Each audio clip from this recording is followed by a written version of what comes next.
México y Colombia son los países de América Latina en donde hay más impunidad, así lo revela un estudio realizado por la Universidad de las Américas de Puebla. La investigación advierte que en estos países las instituciones de seguridad y de justicia han sido permeadas en un proceso largo por el crimen organizado.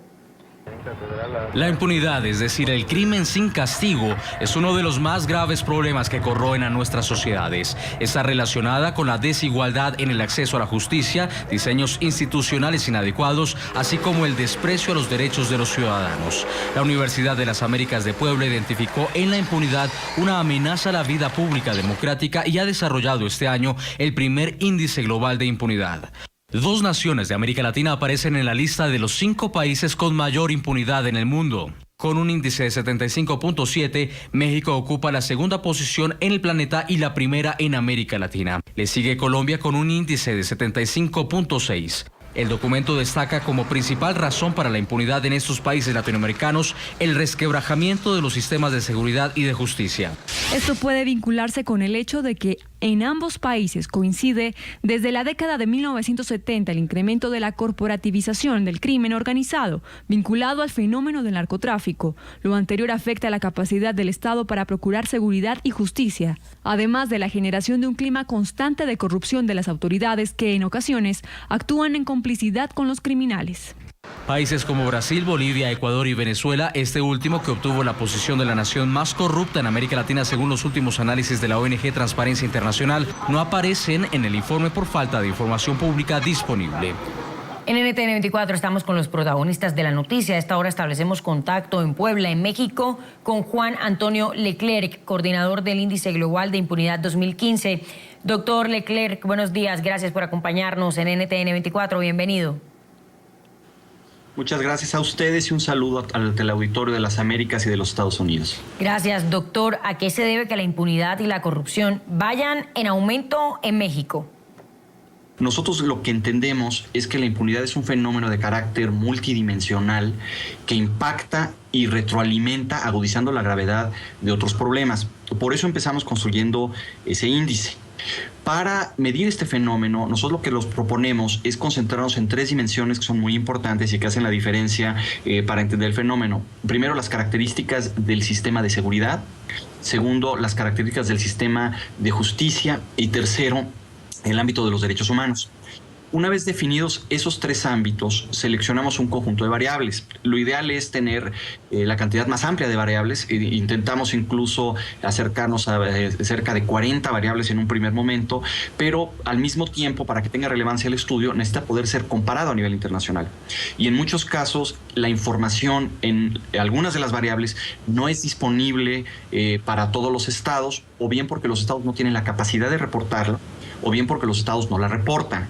Y nosotros estamos utilizando información que es reportada por los propios estados a nivel internacional, fundamentalmente a través del sistema de Naciones Unidas. ¿Y cuáles son los estados mexicanos donde se registran más casos de impunidad y de corrupción? Para fines de mantener rigor estadístico y coherencia con nuestra metodología, solo comparamos a esos 59 países. Hay 134 países que no reportan esa información. Hay algunos casos que reportan 10 variables, otros 8, otros 6.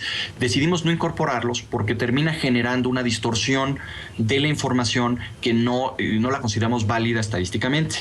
134 países están fuera y nosotros, para clasificarlos, los denominamos de impunidad estadística. No reportan información o no tienen la capacidad de hacerlo.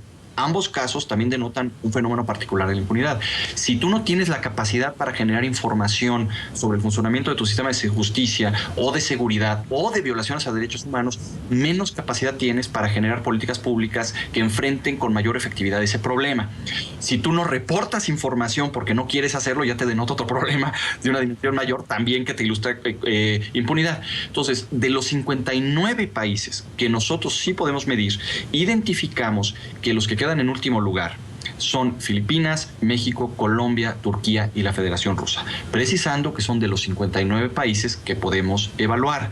¿Significa que son los más o los menos impunes? Significa que estamos emitiendo un indicador que señala que de los casos estudiados son donde aparece en mayor grado la impunidad, dadas las 14 variables que estamos analizando.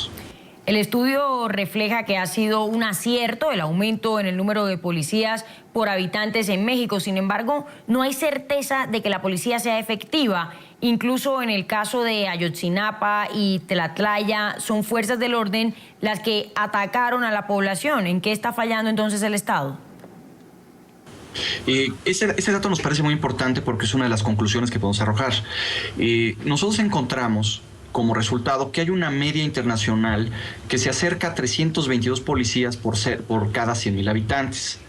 Curiosamente, el caso mexicano y el de Colombia rebasan esa cifra, lo cual nos diría que en principio hay suficientes policías. Si al mismo tiempo hay problemas de seguridad pública, lo que tendríamos que reflexionar y profundizar en nuevas investigaciones es que el tema no está necesariamente por sí mismo en la cantidad de policías que tengas. Para el caso mexicano incluso podríamos decir que el asunto es más grave porque hay fuerzas que no son estrictamente policías que realizan la función de seguridad pública. En principio tendríamos que tener más, pero solo medimos policías.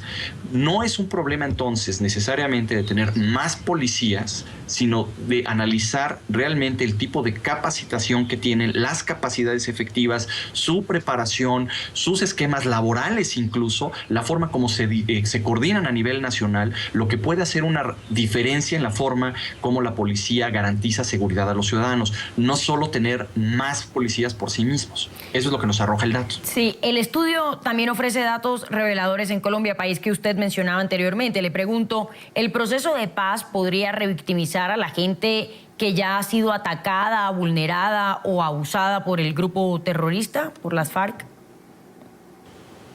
Bueno, el tema de la victimización es un problema que puede abarcar otras dimensiones. En el caso, nosotros hubiéramos querido medir, por ejemplo, la figura de los ministerios públicos o las instancias donde las personas inician su proceso judicial propiamente, presentando su denuncia, donde se presentan ante la autoridad, se abre una averiguación y de ahí obviamente deriva un juicio. Esto fue muy difícil de hacer porque no todos los estados reportan cuántas oficinas de estas características hay.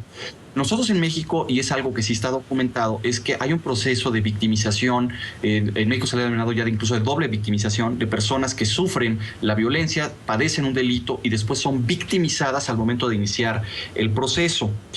En el caso de la negociación específicamente con las FARC, nuevamente lo que hay que señalar, no medimos eso, sería medio arriesgado emitir un juicio. Lo que tendría que verse es el tipo de penas que establece el sistema, cómo se diseñan y cómo se relacionan con el modelo propiamente del sistema penal de Colombia y su relación con los derechos humanos. No en sí mismo el diferenciar penas aumentará el nivel de impunidad. Tendríamos que analizar a fondo las características del modelo y sus características. Hasta ahora no hay acuerdo para liberar a niños secuestrados por el grupo terrorista de las FARC, ni tampoco las garantías de que ya no se secuestre ni a niños ni a otras personas. ¿Cómo revictimiza a estos niños dicha impunidad? Bueno, yo creo que toda la sociedad en su conjunto sufre y padece la impunidad.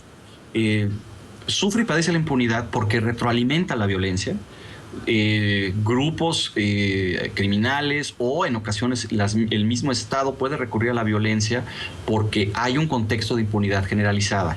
Lo padece sin duda toda la sociedad. Lo padece en términos de la calidad del sistema de seguridad pública. Lo padece en términos de la calidad del proceso de justicia que se encuentra en el camino una vez que presenta una denuncia y busca reparación del daño o simplemente busca la justicia. Lo padece en términos de la posibilidad de que haya mayores violaciones a derechos humanos y que los responsables sean sancionados. Uno de los temas que creo que es importante y que nos gustaría a nosotros analizar en el futuro es el impacto que tiene ante grupos que son especialmente vulnerables o que son vulnerados como parte de la erosión del sistema de justicia de la violencia. Los niños son un grupo especialmente vulnerable, como lo son en muchas ocasiones las mujeres, dependiendo del contexto. Pueden ser los grupos indígenas, por ejemplo, los migrantes. El problema en este caso es que la diferencia de información de caso por caso hace muy difícil medir y establecer una comparación que sea relevante estadísticamente. Doctor, ya para finalizar, llama la atención que en países como Venezuela ni siquiera existan registros que pudieran reflejar la situación que se vive en el país. ¿El Estado se esconde en la opacidad y la falta de rendición de cuentas para ocultar las detenciones arbitrarias, presos políticos o la violación a derechos humanos para que el derecho internacional no pueda intervenir y abogar por los venezolanos, por los ciudadanos?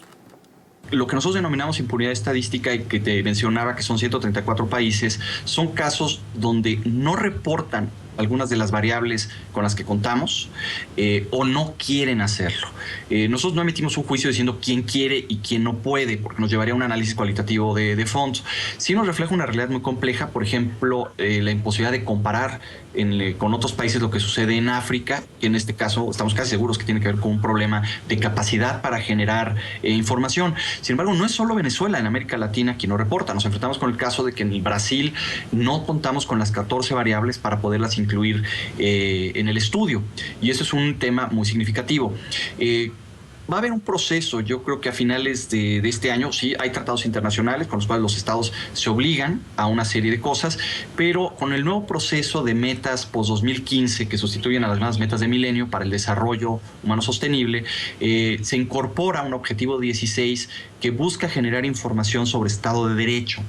Este proceso para nosotros, los que estamos trabajando en el índice, resulta un elemento muy importante porque queremos ver cuál es la reacción de los estados comprometiéndose ahora a reportar información sobre seguridad pública, sobre Estado de Derecho, como parte de la discusión sobre desarrollo humano. Este proceso creemos que puede tener un impacto positivo y aumentar la información que reportan los estados para poder incluir una base y tener una comparación más amplia. Muchísimas gracias por su tiempo, Juan Antonio Leclerc, coordinador del Índice Global de Impunidad 2015. Buen día. El gusto ha sido mío, muchas gracias y seguimos en contacto.